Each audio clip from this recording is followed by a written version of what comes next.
तरी TDRचं नेमकं हे गणित काय आहे जाणून घेऊया आपण एकदा ग्राफिक्सच्या माध्यमातून। तर आपल्याला ही जमीन दिसते आहे 11,74,062 स्क्वेअर फीट आणि 336 रुपये असा हा 39,44,84,832 कोटींचा हिशोब आहे। आणि त्यानंतर आपण पाहतोय 39,44,84,832 गुणिले दीड म्हणजे 1.5 असा हा TDR आहे। 59,17,27,248 रुपये असं हे गणित आहे।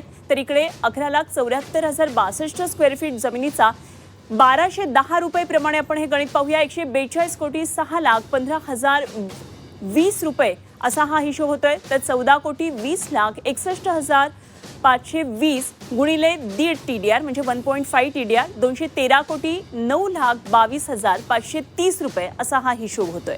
तर TDRचं हे गणित आपण पाहतोय।